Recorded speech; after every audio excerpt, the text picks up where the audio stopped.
시조 내편. 요거 진도 나가보도록 할게요. 시조 내편은 말 그대로 여기 시조가 내편이 나와요. 평시조 2개, 사설시조 하나, 그리고 연시조 하나 이렇게 나오는데, 여기서는 평시조하고 사설시조, 연시조의 뭐 공통점과 차이점, 이런 것들을 좀 알아볼 필요가 있어요. 이거는 이제 클리닉 자료에 그대로 다 정리 다 되어 있으니까 그거 보고 잘 외우면 됩니다.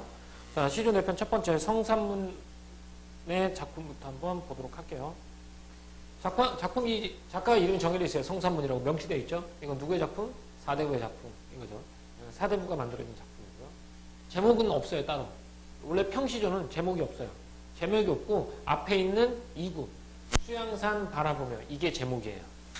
제목이 없을 때는. 그래서 제목이 없는 평시조는 앞에 1구 수양산 바라보며 이게 제목이라고 됩니다. 이 작품을 하기 전에는 우리가 이 작품에 나오는 사람에 대해서 어느 정도 배경 지식을 좀 쌓고 가자고. 여기서 나온 이제는 누굴 말하냐면 백이와 숙제를 말합니다. 백이와 숙제는 언제적 사람이냐면 주나라 때 사람입니다. 주나라 때 사람. 주나라는 중국 역사로 치면 중국 역사는 어디서부터 배우죠? 세계사에서? 동양사에서? 하나라부터 배우나요? 하나라 다음에 상나라, 그 다음에 주나라예요.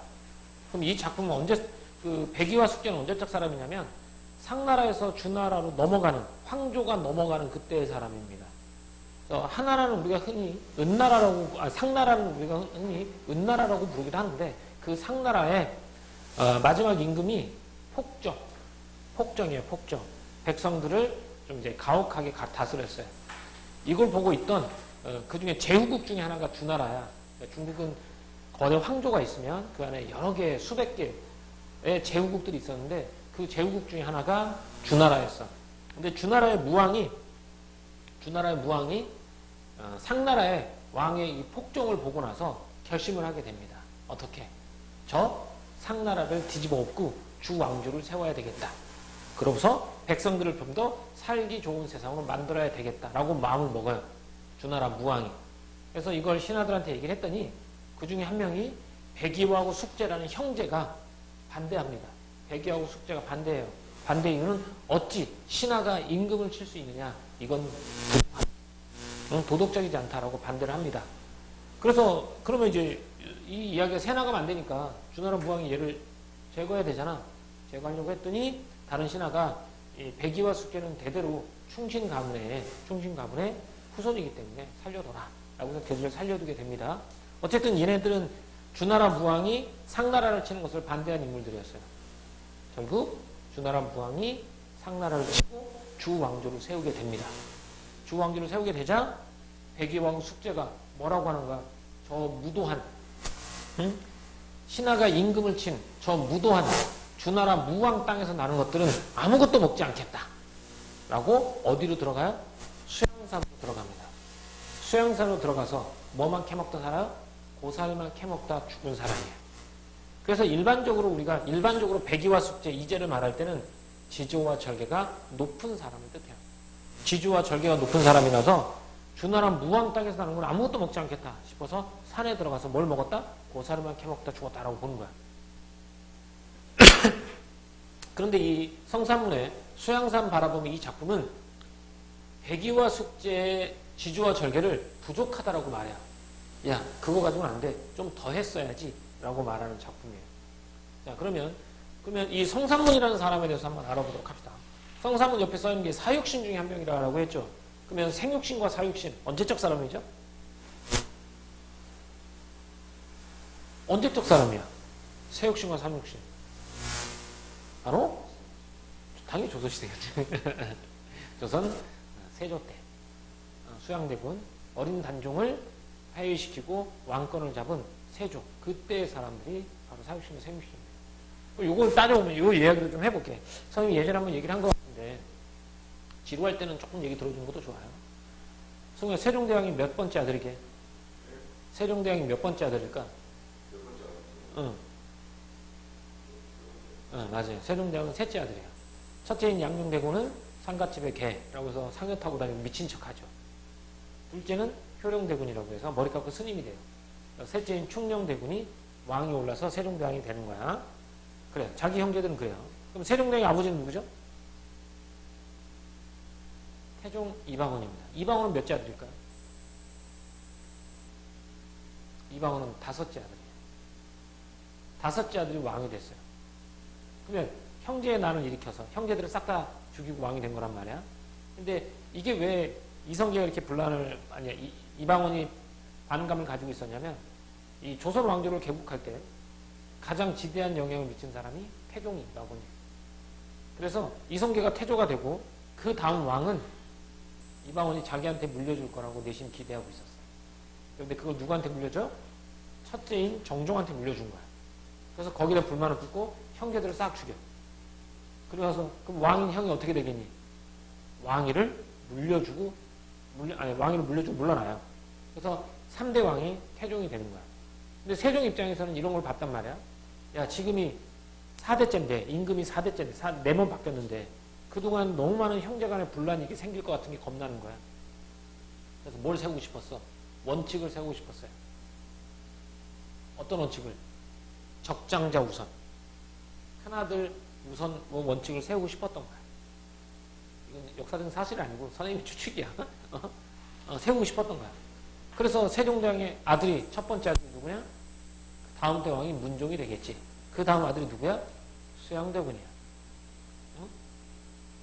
태종 태세 문단세니까 문종이고, 그 다음 동생이 수양대군이란 말이야. 뜩 봤더니 수양대군은 호방할, 왕의 딱 틀이 있는 거야. 근데 문종은 인자하고 왕의 덕충을 가지고 있지만 몸이 너무 약해. 오랫동안 왕권을 유지하지 못할 수도 있을 것 같아. 그래도 적장자 우선을 세우기 위해서 문종을 왕이 세워. 그렇지. 그런데 실제로 문종이 몸이 약해서 일찍 죽게 되지. 일찍 죽게 되면서 죽을 맞이하고 나서 가장 걱정되는 게 누구? 왕세손. 바로 단종이야. 훗날 단종이 되는 이 왕세손이 너무 걱정되는 거야. 그래서 어떻게? 관상가를 부르지. 내가 왕이 될 상인가? 무슨 한 얘기인지 아는데.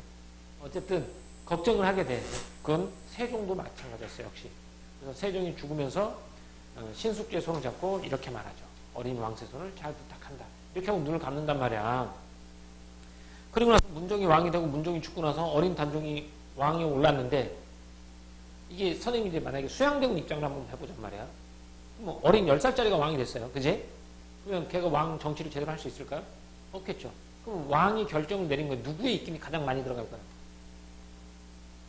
그분은 돌아가셨죠, 이미. 우리 위원이 다 돌아가셨잖아요. 누구? 바로 외척들. 결혼하고 나서 외척들이 너무 득실득실한 거야. 흔히 말하는 그걸. 수양대 입장에 그게 보기 싫었겠지. 그래서 어떻게 해? 내 척걸 보겠다고? 아니, 내가 할게. 그래서 조카를 왕위에서 물러나게 하고 자기가 스스로 왕이 됩니다. 이렇게 해서 왕이 된 거야. 그런데 그 당시 신하들 입장에서 보면 말이 안 되지. 왜? 신하가 왕을 친 거잖아. 그래서 무도하다고 말하는 거야. 그래서 맨날 그 광화문 앞에서 유생들이 머리 박고 막 한 거야.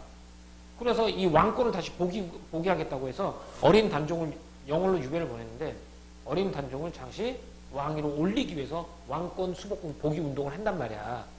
그 운동을 했던 사람들이 바로 상유신이고 생유신 저 사람들이야. 그런데 성공해 못해?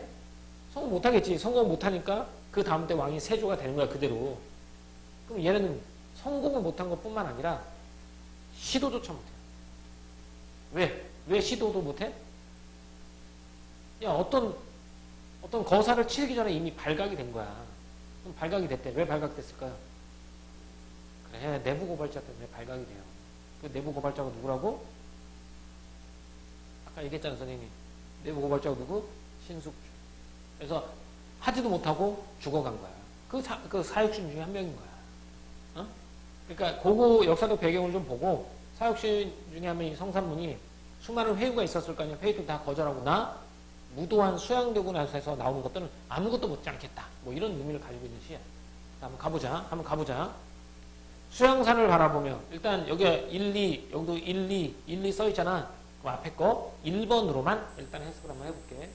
수양산을 바라보면서 누구를 탓하는 거야? 백의와 숙제를 한하노라, 탓하노라. 이렇게. 수양산은 백의와 숙제가 은거한 거야. 지조와 절개를 지켜서 은거한 건데 그들을 탓해요. 뭐라고 탓해? 야, 지조와 절개를 좀 더 지켰어야지. 너 좀 부족해. 라고 탓하는 거야. 왜 탓하느냐? 줄여 죽을 찐들, 굶주리다라는 말 들어봤지? 굶주려 죽을 찐들, 채미도 하는 것인가? 야, 굶주려 죽었으면 죽었지 왜 고사리를 캤냐 물어보는 거야. 야, 고사리도 캐지 말았어야지. 차라리 굶어 죽었어야지. 비록 풍세의 것인들, 비록 하찮은 것인, 흙에서는 하찮은 것이지만 그건 역시 누구 땅에 났느냐 이런 얘기야. 누구 땅에 났니? 주나라 무왕 땅에 났잖아. 이렇게. 그러면 산속으로 들어가서 고사리 캐먹을 게 아니라 먹지 말았어야지 그것도. 왜? 그 고사리도 결국 누구 땅에서 나는 거야? 주나라 무왕 땅에서 나는 것 아니냐 라고 하면서 백이와 숙제의 지조가 가볍다고 한탄한 작품이 이 작품입니다. 근데 수양대군하고 이름이 비슷하지. 그래서 이제 수양대군을 비판한 작품으로 보는 거야. 수양대군을 바라보면서 백이와 숙제의 지조가 가볍다고 한탄하는 거야. 그러면서 비록 굶어 죽을진들 채미도 하는 것인가. 내가 굶어 죽는다고 해서 고사리 캤겠나. 내가 굶어 죽는다고 해서 수양대군 세조의 녹을 받겠는가. 나는 수양대군 건 하나도 받지 않겠다.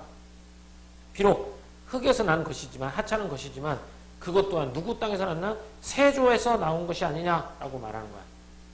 나는 백이와 숙제와 다르게 백이 숙제는 주나라 무왕 땅에서 나는 고사리라도 먹었는데 나는 세조 땅에서 나는 것은 아무것도 먹지 않겠다라고 말하는 거야. 나는 결국 백이와 숙제보다 더 높은 지조와 절기를 가지고 있고 그걸 지켜나가겠다라고 말하는 작품이 이 수양산 바라보며라는 작품입니다. 됐어요? 여기서 이제 중의적으로 해석하는 것들이 시험에 잘 나올 수 있어요. 채미, 고사리 캐는 거, 세조의 녹을 받는 거. 녹이라는 건 월급이에요. 세조 월급을 받는 거. 그래서 누구 땅에 났니? 고사리는 주나라 무왕 땅에 난 거고요. 녹은 세조 주머니에서 나온 거 아니냐? 나는 세조한테서 나오는 것들은 아무것도 먹지 않겠다라고 다짐하는 작품이 되겠죠. 됐습니까? 되게 간단하죠? 그러니까 이거 배경 이야기를 좀 알고 보면 이 작품에 좀 이해가 좀 돼요.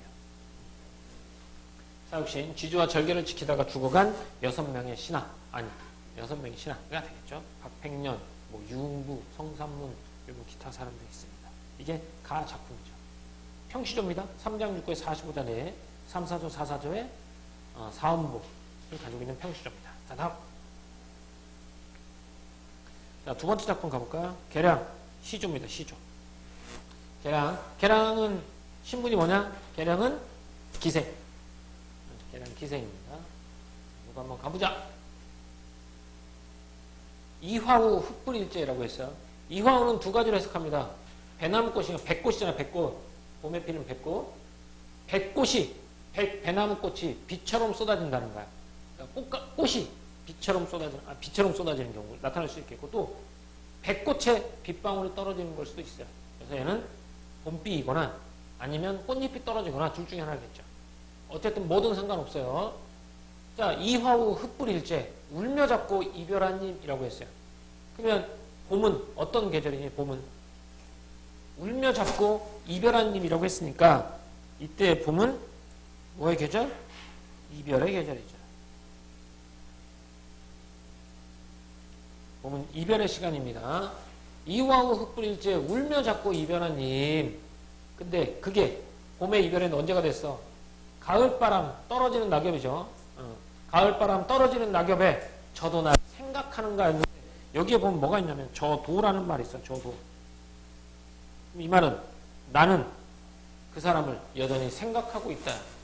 가을이 됐는데 저 사람도 날 생각할까? 내가 생각하는 것처럼 저 사람도 날 생각할까? 그렇죠. 가을이죠. 봄에 이별했는데 가을이 돼서도 잊지 못하고 있는 거야. 그만큼 시간이 깊어가서 이별의 시간이 깊어졌죠. 천리에 외로운 꿈만 오락가락한다라는 거야. 천리는 심리적 거리야. 실제 거리가 아니라 님과 나의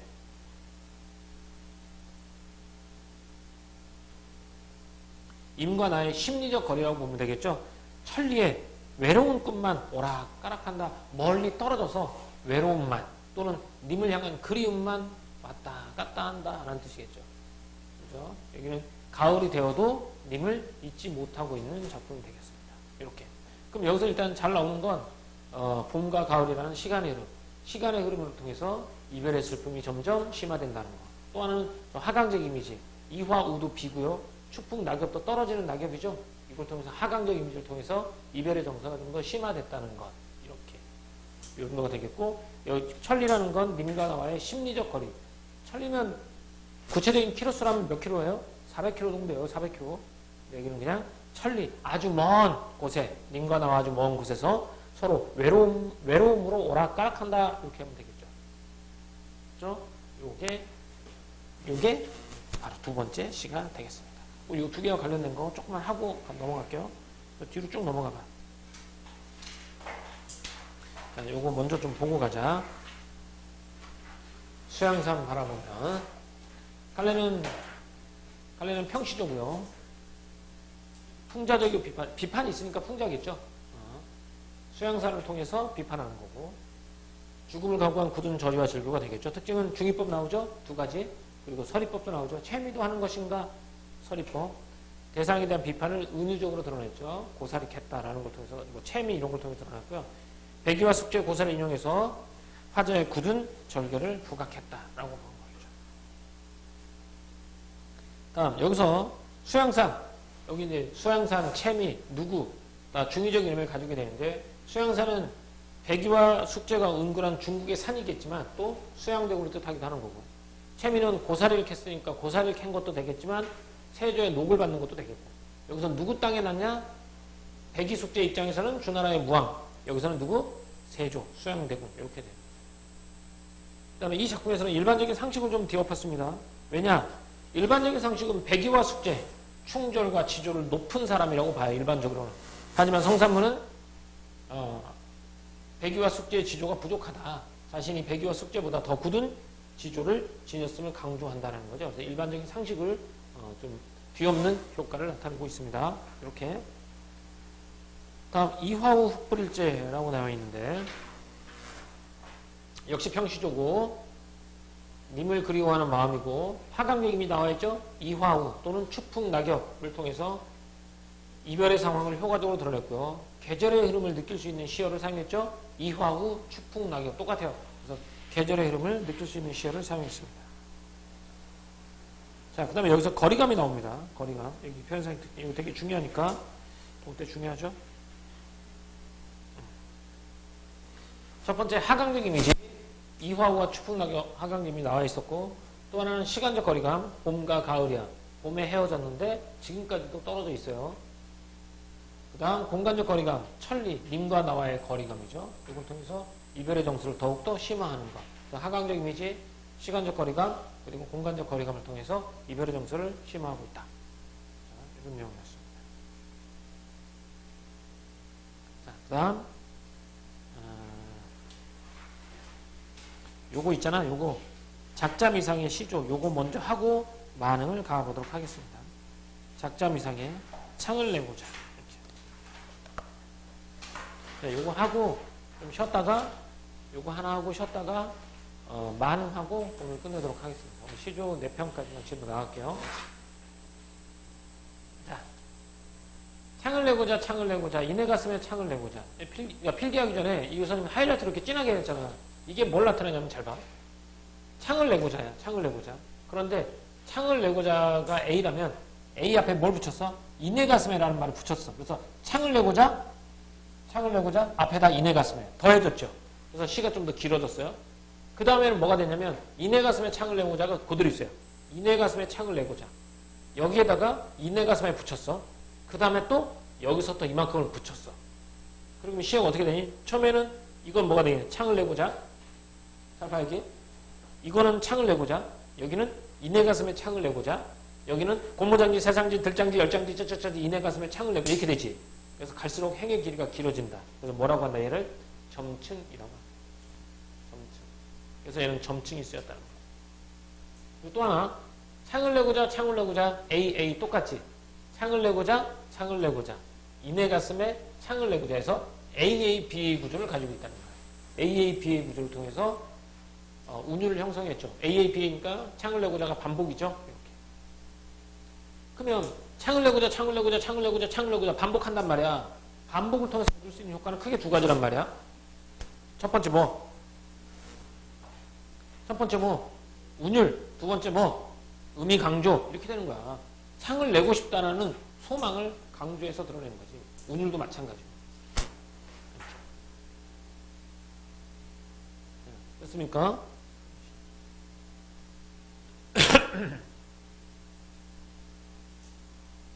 그럼 시 한번 가보자. 창을 내고자, 창을 내고 싶다라는 뜻이야. 창문을 내고 싶습니다. 창문을 내고 싶습니다. 어디다? 이내 가슴에 창문을 내고 싶습니다. 이렇게. 어떻게 내고 싶으냐? 고무장지, 새살장지, 들장지, 열장지 여기까지. 장지는 문이야 문. 그러니까 여기까지가 문의 종류. 이런 종류의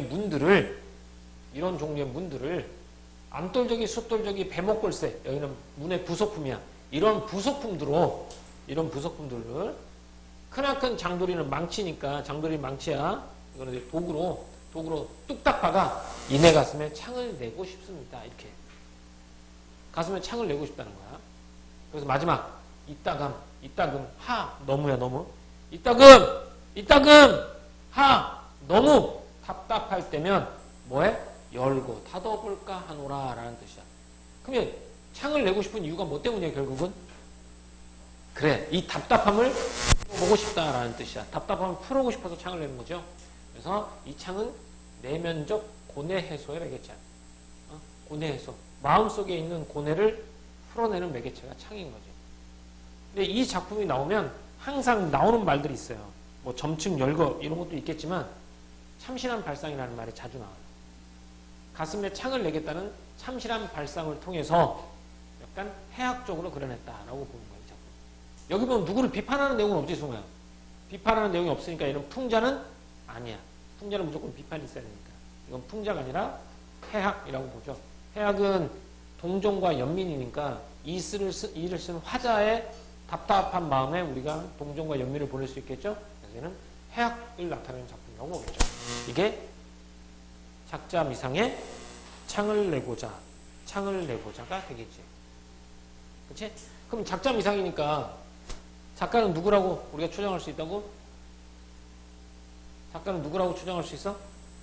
서민이라고 추정할 수 있겠죠. 이게 사설시조가 되겠죠. 사설시조는 앞에 있는 거랑 좀 다르지. 앞에 있는 거 보면 3절, 3장 6구 45장 내는데 얘는 좀 길지. 특히 중장이 비정상적으로 길어져 있지. 이런 것들을 우리가 사설시조라고 부르는데 초장, 중장, 종장인 거 똑같아.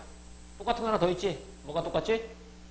종장의 첫 음보는 몇 음절? 3음절. 여기까지도 똑같죠. 이건 사설시조가 되겠습니다. 사설시조는 조선 후기에 주로 등장했고요. 서민의식이 성장함에 따라서 주로 서민들에 의해서 불리는 노래야. 그래서 서민들에서 조선 후기 서민들에서 불렸기 때문에 여기 담겨진 노래는 일상적인 삶의 애환이라든지 또는 임질환과 과 병자혼을 겪은 다음에 양반 지배층의 무능과 허위 이런 것들을 비판한 작품들이 많아. 여기는 그런 조선 후기 사설시를 대변하는 작품이 되겠습니다. 자, 뒤에 한번 가볼게요. 또 요거에 대한 설명 가보자. 자, 창을 내고자 사설시조고요. 성격은 해학적. 여기 보면 풍자 비판적이 없죠. 그럴 의도가 전혀 없습니다. 해학적이고 답답함에서 벗어나고 싶은 마음을 드러냈고 아까 전에 얘기했지. 늘 나오는 말이 이 기발한 발상이라고. 마음에 창을 낸다는 기발한 발상을 통해 문학성을 획득했고요. 비애와 고통을 좀 웃음으로 극복하려는 해학성이 돋보이는 작품이다라고 되어 있죠. 해학성과 기발한 발상이 이 두 개 중요합니다. 여기서 창은 원래 이제 공기나 햇볕을 받을 수 있고 밖을 내다볼 수 있는 일반적인 창인데 이 작품에서는 가슴에 창을 내어서 답답한 마음을 밖으로 내보내고 싶다라고 해서 뭐가 보인다고? 참신한 발상이 돋보인다라고 볼 수 있겠죠. 그래서 여기서는 참신한 발상이 돋보이는 작품이 되겠습니다. 그다음 여기서 이제 표현상의 특징에서는 반복이 나오죠.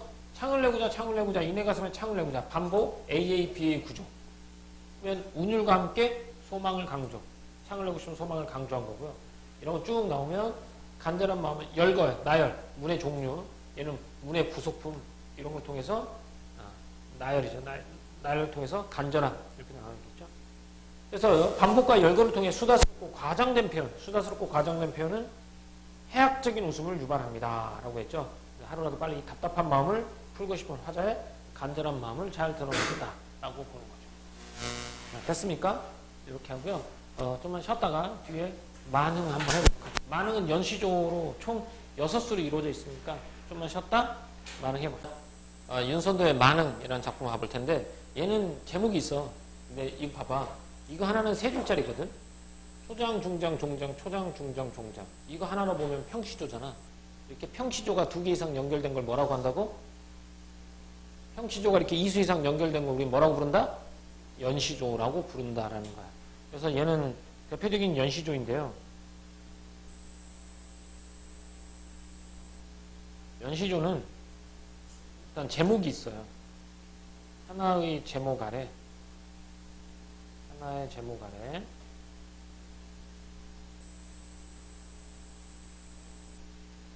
평시조가 2수 이상 연결되는 것.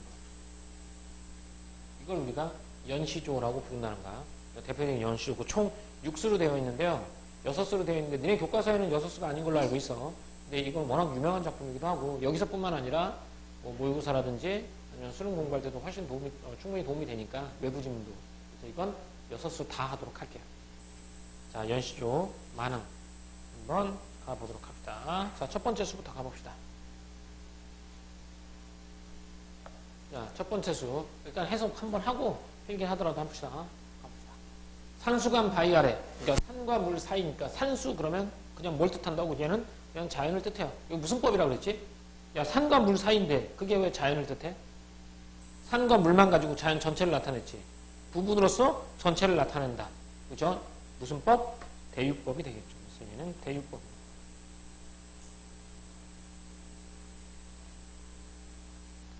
산수간, 즉 바위 아래니까 자연에 띠집을 짓겠다 하니 띠집, 풀로 엮은 집, 띠집이야. 그러니까 얘는 소박한 집, 풀로 이은 집, 띠집을 짓겠다 하니 나 자연 속에다가 풀로 된 집 하나 지을 거야. 이렇게 말했어. 그랬더니 그 뜻을 모르는 남들은, 내가 여기다가 집을 짓는 뜻을 모르는 남들은 나를 비웃는다 한다마는, 나를 비웃어. 아, 진짜 얘 병신 아니야. 왜 저기다 풀집을 줘? 강남에다가 100평짜리 집을 줘야지. 이렇게 나를 비웃는단 말이야. 왜? 내 뜻을 모르고. 그럼 여기서 그 뜻을 모르는 이 사람들은 뭐가 중요시하는 사람들이겠니? 세속적 가치를 지향하는 사람들이겠지? 이 사람들이 나를 비웃지만 어리석고, 어리다는 어리석다는 뜻 알죠? 어리석고, 혐의 뜻에는 촌뜨기야. 즉 어리석고 촌뜨기의 뜻에는 분수인가 하노라 라는 거예요. 이 사람은 자기가 진짜 어리석다고 생각할까요? 그건 아니겠지. 그렇다고 해서 이걸 반어법이라고 하면 안 돼. 여기는 그냥 겸손한 표현이라고 해. 어리석고 시골뜨기인 나 뜻에는 분수인가 하노라. 분수이다라는 거죠. 어떤 게 나에 맞다. 이렇게 자연 속에서 풀집을 짓고 소박하게 사는 것이 분수에 맞다라는 거죠. 그래서 여기 사자성어로 뭐라고? 안분지족이라는 말을 써줄 수 있겠지? 이렇게 안분지족. 일수, 자연 속에서 소박하게 살고 싶은 소망, 소박하게 살고 있는 삶, 요 삶에 만족하는 거죠. 그래서 안분지족. 이게 첫 수입니다. 다음 수 가볼게요. 두 번째 수 가봅시다. 보리밥과 풋나물이니까 얘도 소박한 음식이겠죠. 소박한 음식을 알맞게 먹은 후에 보리밥과 풋나물 이런 걸로 알맞게 먹은 후에 바위끝 물가에서 실컷, 슬카지 그러면 실컷이야. 실컷 논다 이렇게. 자, 보리밥과 풋나물을 알맞게 먹은 후에 바위끝 물가에서 실컷 논다. 자연 속에서 실컷 논다 이렇게. 이 보리밥과 풋나물은 소박한 음식이겠죠. 그래서 박주산채, 투박한 술과 산나물, 간단한 밥과 표주박의 물. 그래서 박주산채, 단사표현, 이거 소박한 음식을 뜻하는 사자성어죠.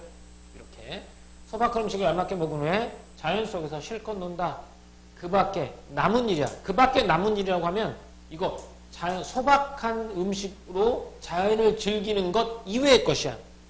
그러니까 소박하게 자연을 즐기는 것 이외의 것이니까 남은 일은 곧 세속적인 삶이라든지 부귀영화 이런 것들이야. 부러울 줄이 있겠는가? 이런 것들은 부러워하지 않겠다. 서리법을 통해서 삶의 자세가 드러난다. 서리법을 통해서 자연에 대한 태도, 삶의 자세가 드러나죠. 속세에 대한 미련이 없다. 왜? 그 밖에 남은 것, 세속적인 삶, 부귀영화 이런 거 하나도 부럽지 않다. 라고 말하는 거죠. 이렇게. 그래서 1수는 자연 속에서 만족하는 것이고 2수에서는 자연에서 즐기면서 역시 얘도 소박한 음식에 만족하는 작품이죠. 그러니까 요 내용하고 요 내용하고 별 차이는 없어요. 이게 2수였어요. 보리밥 풋나물을 알맞게 먹은 후에 바위끝 물가에서 실컷 논다. 소박한 음식을 알맞게 먹은 후에, 많이도 아니야. 알맞게 먹은 후에 자연 속에서 실컷 논다. 자연을 즐기는 것 이외의 것들이야. 소박하게 살면서 자연을 즐기는 것 이외의 일이야. 부러워할 줄 있겠는가? 즉 세속적인 가치, 부귀영화 이런 것들은 전혀 부럽지 않다. 서리법을 통해서 삶의 자세를 드러냈다라고 보는 거죠. 이게 몇 수? 2수. 다음 3수 가볼까요? 요 3수가 조금 아이들이 헷갈려하는 수거든요. 3수 별표 쳐놓고 해석에 좀 주의해 주도록 하세요. 잠들고 술잔을 들고 혼자 앉아서, 술잔을 들고 혼자 앉아 먼 산을 바라보니, 앉아서 먼 산을 바라보니, 이 산은 자연이 되겠죠? 잠들고 혼자 앉아서 먼 산을 바라보니 그리던 님이, 그리워하던 님이 왔을 때 반가움이, 이러하겠는가라는 말이야. 즉 이 말은 술잔 들고 혼자 앉아서 산을 바라보니까, 자연을 즐기니까 그리던 님이 왔을 때 반가움이 이 정도는 안 된다 이거지. 쉽게 말하면 그리던 님이 왔어, 자연을 감상해, 뭐가 더 좋다는 얘기야? 자연을 감상하는 것이 더 좋다, 이렇게. 그리던 님이 왔을 때보다 더 반갑다라고 말하는 거야. 그래서 여기 쓰인 표현법은 비교법. 그리던 님이 왔을 때의 심정과 자연을 바라보는 심정 두 개를 비교했죠. 비교법을 통해서 자연을 감상하는 일이 더 반갑다라고 말하는 거. 비교법과 서리법이죠. 말씀도, 저 산이, 저 자연이 나에게 말씀도, 웃음도 아니어도 못내 좋아하노라. 저 자연이 나한테 아무것도 안 해도 그냥 저 자연이 좋다라고 말하는 거죠. 여기서 이제 자연과 하나가 된 뭐가 나와? 무라일체. 3수는 자연과 하나가 된 무라일체의 자세가 나타나죠. 그렇죠? 여기서 여기 해석 때문에 좀 헷갈려. 뭐 그러던 님이 왔을 때보다 자연이 더 반갑다 이거니까 꼭 기억해도 알겠죠? 자연이 더 좋다. 서리법과 비교법을 통해서 자연에 대한 반가움을 표기했죠. 요 사수도 잘 나옵니다. 사수. 누구셔? 누가 삼공도고 낮다 하더니, 삼공이라는 얘기는 우리가 삼정승을 말해. 영의정, 좌의정, 우의정, 삼정승. 누가 자연을 즐기는 것이 삼정승보다 낫다고 했는데, 누가 자연을 즐기는 것이 삼정승보다 낫다고 했는데 만승이 이만하겠는가 하는, 만승. 이 승자가 술의 승자거든요. 그러니까 만승이라고 하면 전투용 수레를 뜻해요. 전투용 수레. 그러니까 이 승으로 뭘 따졌냐면 가문이나 집안의 규모를 따지게 돼요. 그래서 일단 큰 가문은 우리가 십승지가라고 불러요. 십승지가. 전투용 수레가 10개 있는 가문, 그러니까 좀 힘 있는 가문이겠죠. 그 다음에 백승지국이라고 해요. 백승지국. 그러니까 백승지국이면 전투용 수레가 100개 있는, 거기서는 나라야. 전투용 수레가 100개 있는 나라니까 제후국 정도. 지방 영주를 두고 있는 제후국 정도가 백승지국이 되겠고, 그 다음에 천승지국은 좀 나라가 큰 규모, 전투용 수레가 1000대 있는 나라니까 웬만한 규모의 국가가 되겠죠. 그럼 만승지국은 뭐가 되겠냐? 10,000개의 전투용 수레가 있으니까 대륙을 호령하면 대륙을 통일한 황조가 되겠죠. 황조.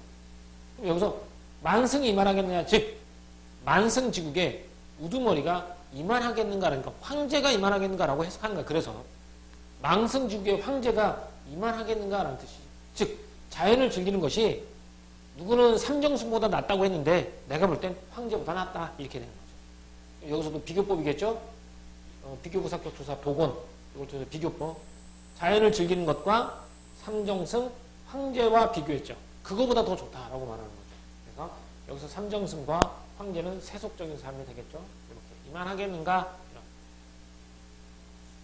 자, 삼공, 삼정승, 황제, 세속적인 가치야. 다음 이제로 해야 돼. 이제와 생각하니 소부허유가 야같더라. 얘는 참 야같네.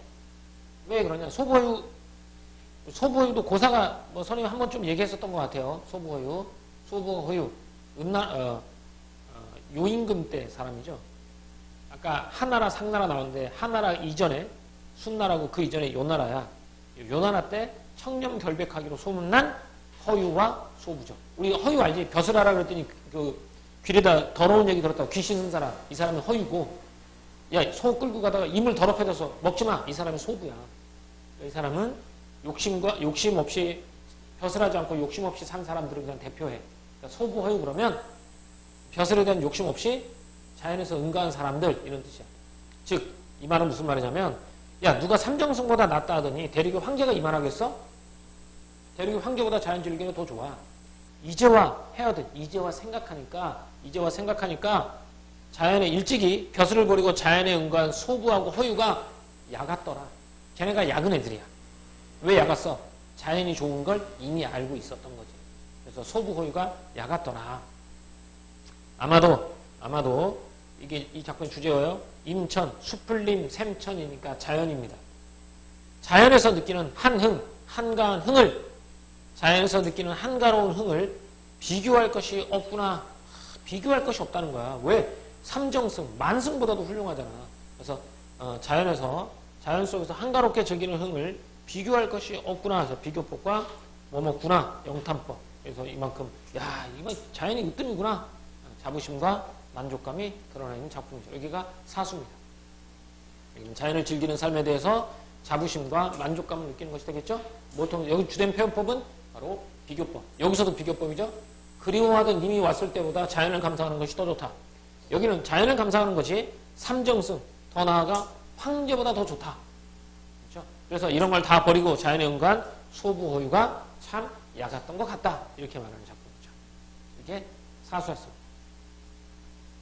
오수 가볼까요? 자, 내 본성이 게으르던 내 본성, 본성, 타고난 성질이 게으르더니 내가 타고나기를 좀 게으르게 태어났는데 하늘이 아르실사, 니을샤, 뭐뭐구나. 하늘이 아르셨구나. 니을샤는 뭐뭐구나야. 내 본성이 게을렀는데 그걸 하늘이 알았구나. 그래서 어떻게 인간만사, 인간의 모든 일을 하나의 일도 아니 맡겨. 내가 게으른 걸 하늘이 알고 나서 나한테 인간 세상 일을 하나도 맡기지 않은 거야.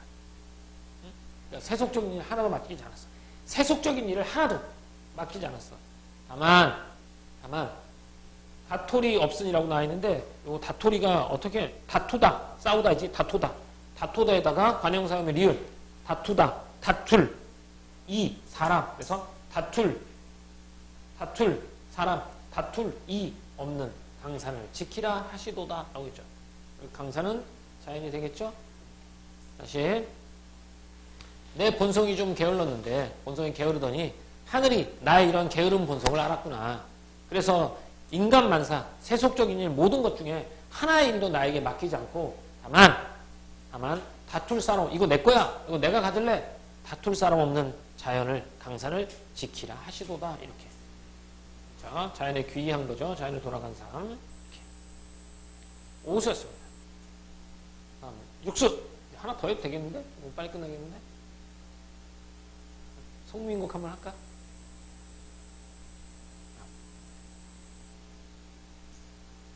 이렇게 강산. 여러분 강산이 뭐라고? 강산이 뜻하는 게 뭐라고? 자연이 좋다 한들, 이렇게 자연이 좋다 한들 내 분수로 누웠겠는가? 자연이 좋다고 해서 이게 내 분수로 느꼈겠니? 내 분수가 아니라는 거야. 내 분수로 누웠겠는가? 임금의 은혜를 이제도 이제도 알겠다. 이렇게. 내가 이렇게 자연에서 즐기는 거는 내 분수는 아닌 것 같아. 다 누구 때문이야? 임금의 은혜 덕분이다. 그래서 임금의 은혜를 이제도 알겠다. 마지막. 아무리 갚고자 해도 뭐가 없어? 하올 일이 없구나. 아무리 내가 임금의 은혜를 갚고자 해도 할 일이 없구나. 왜 할 일이 없을까? 상준아. 이 임금의 은혜를 갚고 싶은데 왜 할 일이 없을까?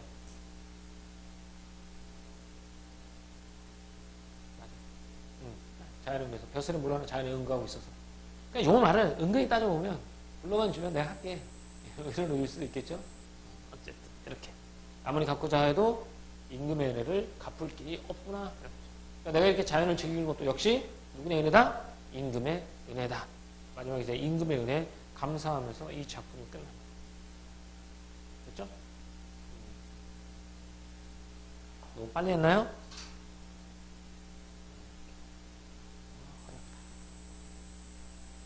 작전 이상했고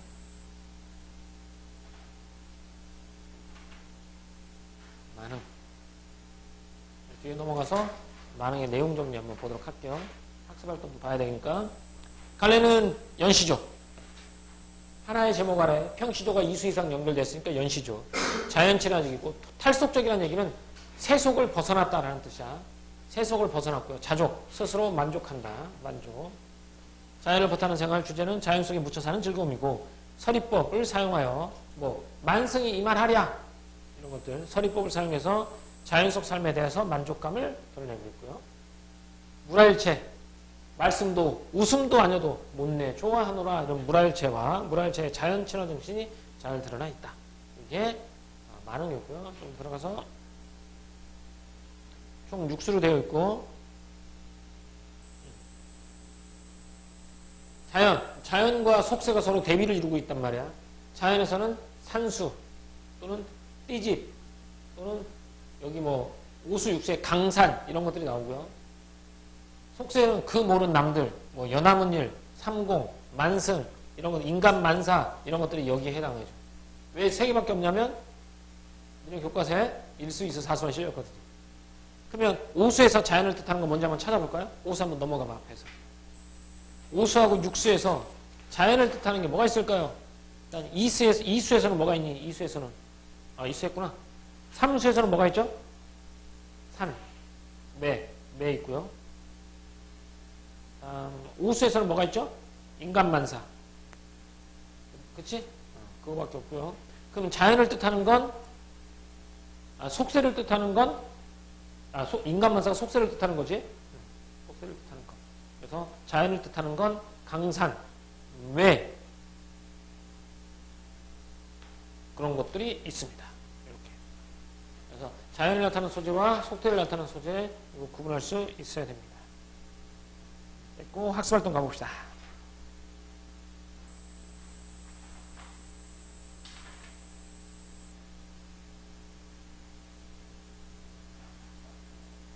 자, 아까 선생님이 이거 백이숙제 아까 얘기해줬었죠?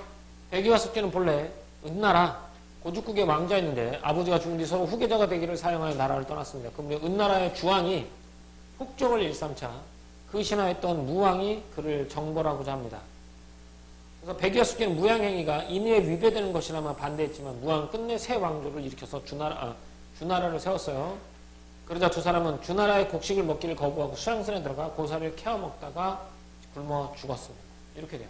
그러면 백이와 숙제를 비판한 이유가 무엇이냐? 지조를 지키다 목숨 잃은 백이와 숙제는 굳은 절개를 대표하는 대상으로 일컬어져요. 우리한테.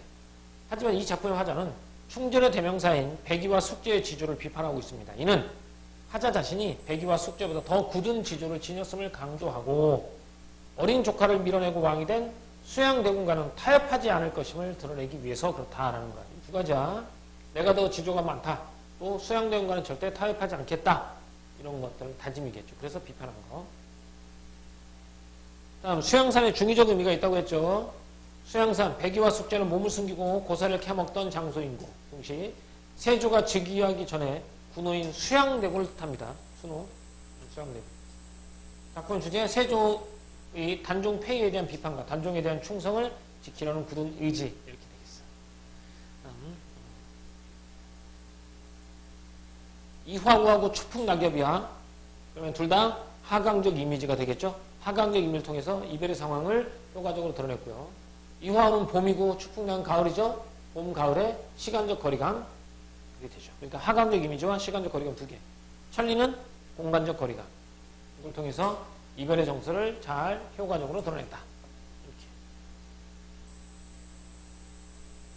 이거 아까 했던 거고요. 이것도 했던 거고요.